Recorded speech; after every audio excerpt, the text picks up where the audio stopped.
NTR, Vallabhaneni Vamsi friends అనే విషయం అందరికి తెలుసు. అవును సార్. యాక్చువల్‌గా జూనియర్ ఎన్టీఆర్, వల్లభనేని వంశీ, కొడాలి నాని ముగ్గురు కూడా చాలా క్లోజ్ ఫ్రెండ్స్. ఎందుకంటే ముఖ్యంగా కొడాలి నాని అయితే వాళ్ళ నాన్న దగ్గర ఒక అసిస్టెంట్ లాగా కూడా ఉండేవాడు. హరికృష్ణ దగ్గర వాళ్ళ ఇంట్లో ఉండేవాడు. అలాగే చనువు ఎక్కువ. మనకి ఒక షూటింగ్‌లో కూడా కొడాలి నాని మీద కాలేసుకొని కూర్చున్న ఎవరు జూనియర్ ఎన్టీఆర్ కూర్చున్న ఇది పక్కన వంశీ ఉన్నాడు. ఇలాగా వాళ్ళ విజువల్స్ చూడొచ్చు మనం. సో అందువల్ల వాళ్ళు ఇప్పుడు తన ఫ్రెండ్ అరెస్ట్ అయ్యాడు కాబట్టి వెళ్ళి ఆయన చూడాల్సిన బాధ్యత ఆయనకు ఉంటుంది ఒక ఫ్రెండ్గా. మనకి మామూలుగా చాలా సార్లు ఏంటంటే అలాగే ఎవరైనా అరెస్ట్ అయినప్పుడు ఫ్రెండ్గా వెళ్తారు, రాజకీయాలతో సంబంధం ఉండదు. సో అలాగే మనకి అల్లు అర్జున్ విషయంలో కూడా అల్లు అర్జున్ వాళ్ళ ఫ్రెండ్ శిల్పా రవికిషోర్ రెడ్డి నిలబడినప్పుడు వెళ్ళొచ్చాడు, అది రాజకీయం అయిపోయింది. అట్లాగే నాగార్జున కూడా గతంలో తన ఫ్రెండ్స్ అరెస్ట్ అయినప్పుడు రాజకీయాలకు సంబంధం లేకుండా జైలుకి వెళ్ళి పరామర్శించిన సందర్భాలు ఉన్నాయి. ఎందుకంటే రాజకీయాల్లో ఏంటంటే పార్టీలలో ఈరోజు విరోధులుగా ఉండొచ్చు, ప్రత్యర్థులుగా, కానీ వ్యక్తిగతంగా చాలా ఫ్రెండ్షిప్లు ఉంటాయి, బంధుత్వాలు ఉంటాయి. ఇవన్నీ కామన్ రాజకీయాల్లో. అలాగే జూనియర్ ఎన్టీఆర్ కూడా ఆయన ఫ్రెండ్. మనకి వల్లభనేని వంశీ విషయం చూస్తే వల్లభనేని వంశీ కమ్మ సామాజిక వర్గం. తను యాక్చువల్గా తిరుపతిలో అగ్రికల్చర్ యూనివర్సిటీలో ఆయన MBSc అంటారు, అంటే మాస్టర్ ఇన్ వెటర్నరీ సైన్స్లో గోల్డ్ మెడలిస్ట్.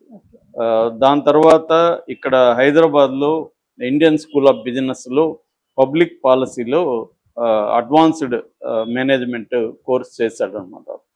సో దాని తర్వాత అతను పరిటాల రవి అసిస్టెంట్గా చాలా కాలం ఉన్నాడు. పరిటాల రవి అసిస్టెంట్గా ఉంటూ పంచాయతీలు చేయడాలు ఇవన్నీ అప్పట్లో పరిటాల రవి హవా అప్పటికి ఉమ్మడి ఆంధ్రప్రదేశ్లో నడిచేది. ఎక్కడ చూసినా పరిటాల రవి అనుచరులు పంచాయతీలు. అప్పుడు ఏంటంటే మనకి అరౌండ్ 2000 అటు ఇటుగా పంచాయతీలు కూడా ఎక్కువ. అప్పుడే ఐటీ భూమి ఇవన్నీ స్టార్ట్ అవుతున్నాయి కాబట్టి ల్యాండ్ కూడా వాల్యూ పెరుగుతుంది. అందుకని 100 కోట్ల పంచాయతీలు అవి చేయడం పరిటాల రవి బ్యాచ్లో అన్ని చేసేవాళ్ళు. బెంగళూరులో, చెన్నైలో వాళ్ళ కాంట్రాక్ట్లు ఉండేవి. అలాగా ఇతను కూడా పరిటాల రవి దీంట్లో ఉంటూ సక్సెస్ అయ్యాడు. సో ఆ డబ్బులతో ఇతను ఏం చేశాడంటే సినిమా రంగంలోకి వచ్చాడు. 2009లో పొన్నమ్మ నాగని ముమైత్ ఖాన్ హీరోయిన్గా ఒక పాము సినిమా కోదండరామరెడ్డి డైరెక్షన్లో వచ్చింది. దాన్ని తను ప్రొడ్యూస్ చేశాడు. దాని తర్వాత 2010లో అదుర్స్ పెద్ద హిట్, అది జూనియర్ ఎన్టీఆర్తో అదుర్స్ సినిమా చేశాడు. దాని తర్వాత 2018లో టచ్ చేసి చూడని రవితేజతో కూడా సినిమాలు చేశాడు అనమాట. సో అలాగా జూనియర్ ఎన్టీఆర్ ఫ్యామిలీతో బాగా క్లోజ్ ఉంది. దాని తర్వాత జూనియర్ ఎన్టీఆర్ అప్పట్లో 2009 ఎన్నికల్లో కూడా జూనియర్ ఎన్టీఆర్ తెలుగుదేశానికి క్యాంపెయిన్ చేయడం అవన్నీ మనం చూసాం కాబట్టి ఆ ఇన్ఫ్లుయెన్స్తో జూనియర్ ఎన్టీఆర్ని తను పట్టుకొని 2014లో గన్నవరం సీటు తనకి ఇప్పించేట్టుగా చేసుకున్నాడు. Gannavaram seat Chandrababu junior NTR recommendation మేరకి ఇచ్చాడు. ఇచ్చి ఇతను కూడా మంచి మెజార్టీతో ఇప్పుడు దాదాపు 9400 మెజార్టీ దుట్ట రామచంద్రరావు మీద 9400 మెజార్టీతో గెలిచాడు. గెలిచినప్పుడు కూడా మళ్ళీ కూడా నమ్మకంగానే తెలుగుదేశంలో ఉన్నాడు, గట్టిగా పనిచేస్తున్నాడు. అయితే ఆ తర్వాత ఇతని 2019లో కూడా ఇతనికి సీట్ ఇచ్చారు. ఎందుకంటే ఇతను గెలవగలడని నమ్మకం ఉంది. గెలిచాడు కూడా 2019లో. బట్ చాలా టఫ్ బ్యాటిల్.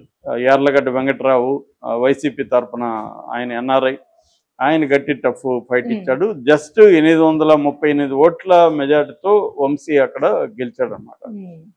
సో ఆ తర్వాత విభేదాలు రావడం, ఆ తర్వాత జగన్ వైపు వచ్చేసి ఇంకా అదేదంటారు కొత్త భిక్షగాడు పొద్దురగాడు అన్నట్టుగా జగన్ దగ్గరికి వచ్చి వైసీపీలో ఎప్పటి నుంచో ఉన్న వాళ్ళకంటే కూడా ఇతను ఎక్కువగా తెలుగుదేశం యాంటీకి మాట్లాడడం, చివరికి అది ఒక నీచమైన అధమ స్థాయిలోకి వెళ్ళిపోయి భువనేశ్వర్ గారి మీద నీచంగా కామెంట్లు చేయడం, లోకేష్ పుట్టుక గురించి దారుణంగా మాట్లాడడం. అప్పట్లో అందరూ కూడా వ్యతిరేకించారు దాన్ని.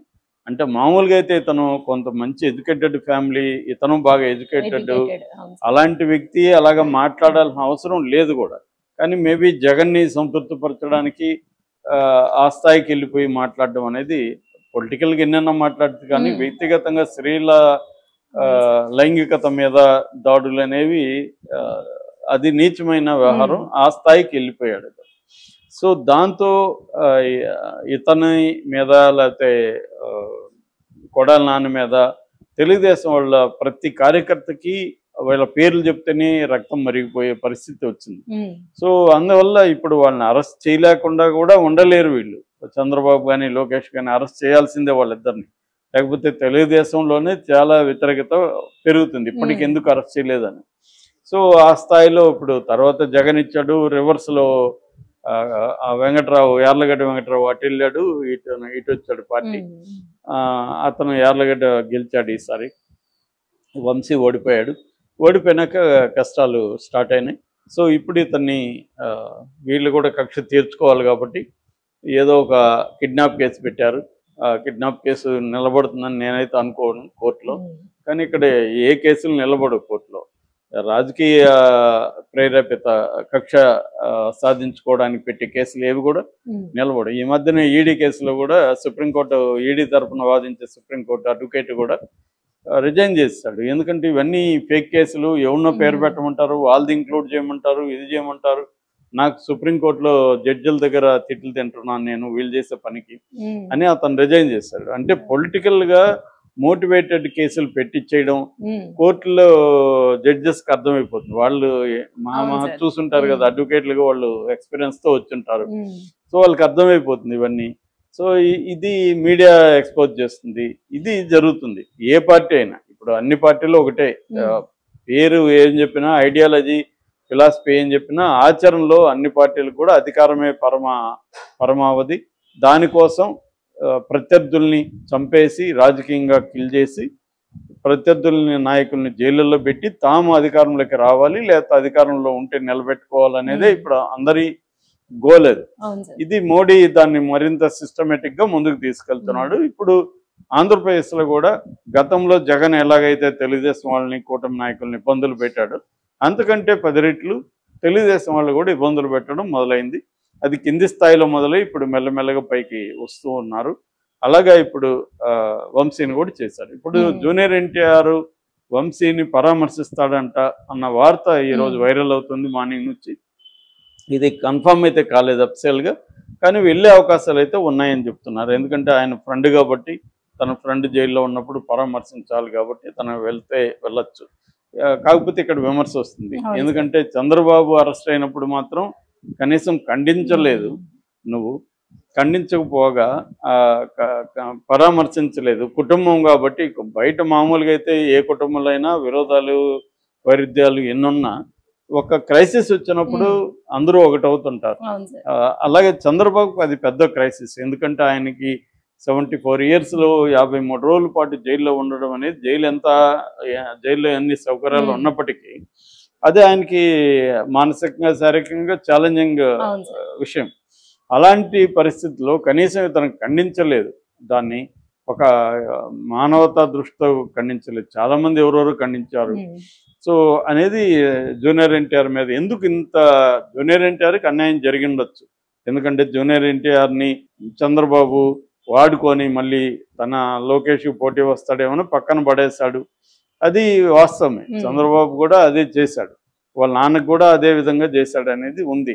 సో దాంతో వాళ్ళు జాగ్రత్తగా ఉండాలని ఉంది. కానీ కొన్ని రకాల పబ్లిక్లో మనం ఉన్నప్పుడు ఒక పబ్లిక్ పెర్సెప్షన్ అంటారు, ఆప్టిక్స్ అంటారు దాన్ని. ఆప్టిక్స్ అనేది చాలా ఇంపార్టెంట్.